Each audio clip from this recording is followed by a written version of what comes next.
सदगुरुदेव की जय हो। बंदेछोड़ कबीर साहिब की जय हो। बंदेछोड़ सदगुरुदेव रामपाल जी महाराज की जय हो। सतसाहिब सब भक्तों को पुण्यात्मा, आज हम बात करेंगे नितिन दास जी के जो चेले हैं वो बाइबल का एक वचन लेकर कहते हैं कि बाइबल में ये बात कही गई है कि आदि सृष्टि के आदि में शब्द ही था और शब्द ही परमात्मा था, जबकि ऐसा नहीं है। इसका उल्टा भाव और भाव का अनर्थ करके ये लोगों को बताते हैं, क्योंकि इनका काम ही है सभी भक्तों को केवल आत्मा तक ही सीमित रखना है, केवल ध्यान तक ही सीमित रखना है। और ये लोग ध्यान को ही सूरत कहते हैं और आत्मा को ही शब्द कहते हैं, जबकि ऐसा नहीं है। परमात्मा बाइबल में जो वचन कहे गए हैं, बाइबल जो है वो बाइबल परमात्मा परमेश्वर के लिए है, कोई आत्मा के लिए नहीं है। ठीक है, बाइबल का उदाहरण देकर आत्मा के ऊपर जोड़ देना ये अज्ञानता है। तो आपको दिखाते हैं बाइबल का वो वचन क्या कहता है शब्द के बारे में, परमात्मा के बारे में, फिर उसके बारे में हम उसकी व्याख्या करेंगे। सबसे पहले हमें देखना पड़ेगा कि बाइबल क्या कहती है। तो यहाँ पर हिंदी और इंग्लिश ये दोनों वर्जन में आपको दिखाते हैं। तो पहले हम हिंदी पढ़ते हैं। तो क्या कहता है वचन? आदि में शब्द था, शब्द परमेश्वर के साथ था, शब्द ही परमेश्वर था, ये शब्द ही आदि में परमेश्वर के साथ था। दुनिया की हर वस्तु उसी से उपजी, अर्थात शब्द ने ही सारी दुनिया को बनाया, शब्द ने ही सृष्टि रची। अब ये शब्द क्या है, शब्द क्या था, किसका शब्द है ये, शब्द किसे कहते हैं? तो इसको हम इंग्लिश में पढ़ते हैं।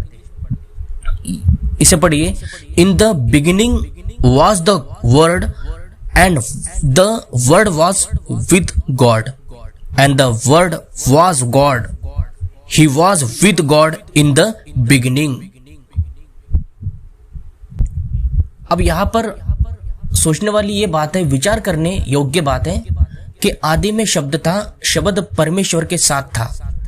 तो शब्द कोई वस्तु नहीं है, कोई अलग सी वस्तु नहीं है। शब्द अर्थात परमेश्वर का ही नाम, परमेश्वर की आवाज, वचन, और परमेश्वर ने ही हुक्म से, अपने एक वचन से इस दुनिया को बना दिया, इस दुनिया की रचना कर दी। एक वचन से, हुक्म से, हुक्म ही, आवाज ही, उनका वचन ही शब्द है। अब यहां पर देखिए इंग्लिश में एक वर्ड नाम आता है, वर्ड। वर्ड को हम शब्द कहते हैं। यहाँ पर कोई आत्मा की बात नहीं हो रही है, यहाँ पर कोई आत्म स्वरूप की बात नहीं हो रही है कि आदि में आत्मा थी, नहीं, आदि में परमेश्वर ही था और परमेश्वर के साथ ही उसका वो नाम था, उसका वो शब्द था। और परमेश्वर ने अपने नाम के बल से ही इस दुनिया को बनाया, इस सृष्टि की रचना की। अब हम इस वर्ड को देखते हैं कि वर्ड का सही मीनिंग क्या है। ये नकली अधूरे गुरु के शिष्य आपको गुमराह करते हैं। एक वचन लेकर, एक वचन यहां से लेते हैं, एक वचन कबीर सागर से लेते हैं, एक वचन बिजक से लेते हैं और वही से अपनी रमैनी, अपना अज्ञान कथना शुरू करते हैं। और इनका पूरा प्रयास है कि संत रामपाल महाराज जी के ज्ञान को मिटाना, खंडन करना, लेकिन नहीं हो सकता है, क्योंकि पूर्ण संत को, पूर्ण ज्ञानी गुरु के ज्ञान को मिटाना सही नहीं है।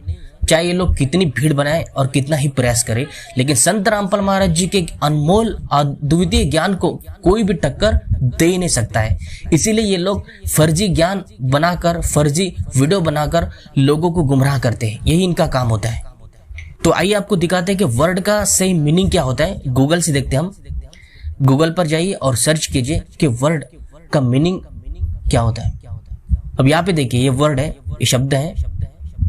तो यहाँ पर ये वचन देखिए, यहाँ पर वचन, आवाज, शब्द पुकारना,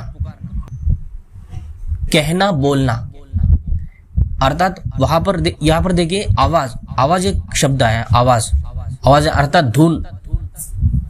अब जब कोई शब्द पुकारता है, बोलता है, उसकी आवाज होती है। तो परमेश्वर ने अपने नाम से, अपने वचन से इस दुनिया को बनाया। उन्होंने वचन पुकारा, शब्द पुकारा और उसी शब्द से इस दुनिया को बनाया।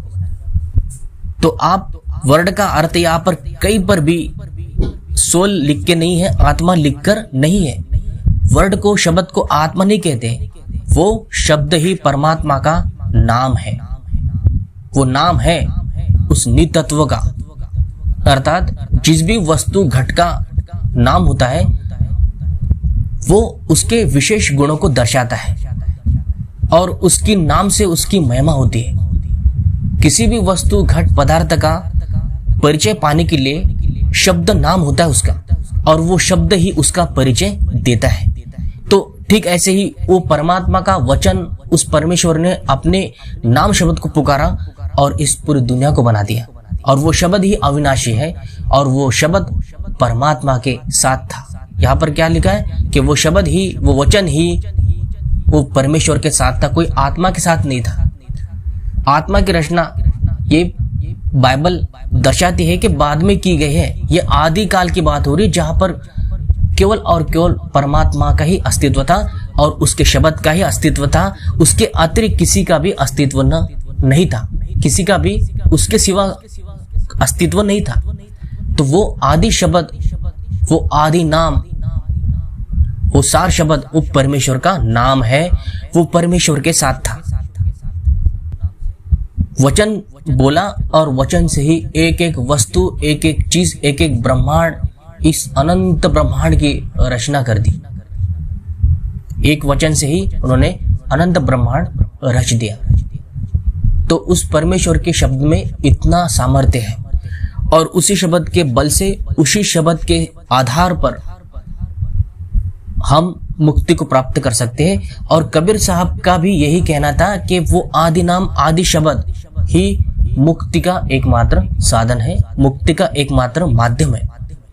और उस आदि नाम से, उस सार नाम से, उस सार शब्द से ही इस जंजाल से मुक्ति मिल सकती है। ये काल का जो जाल है शब्द ही खत्म करता है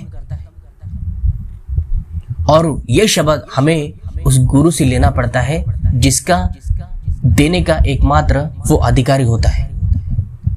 कोई किताब पढ़कर, कोई वाणी पढ़कर शब्द और नाम देता हो तो वो झूठा गुरु है। अधिकार के बिना यहाँ पर काम नहीं चलता है। झूठा गुरु झूठा नाम देकर आपको घोर नरक में ही भेज देता है, क्योंकि झूठा गुरु प्रेत बनता है और उसके पीछे वो शिष्य भी प्रेत बन जाता है। इसलिए हमें सच्चे गुरु की तलाश करके वो सत्य शब्द लेना पड़ता है। आज वर्तमान में केवल और केवल सदगुरु संत रामपाल महाराज ही वो शब्द गुरु है और उनके पास ही ये आदि नाम है, ये सार शब्द है जिससे हम मोक्ष प्राप्त कर सकते हैं, जिसे पाकर हम सतलोक की प्राप्ति कर सकते हैं। बाइबल यही हमसे कहना चाहता है कि आदि में वो परमेश्वर था और वो नाम, वो शब्द उसके साथ था। तो ये झूठे सिद्ध होते हैं क्योंकि वर्ड का अर्थ यहाँ पर आवाज, वचन होता है, बोलना होता है। किसी भी शब्द को पुकारना, किसी भी नाम को पुकारना होता है। वचन को ही शब्द कहा गया है।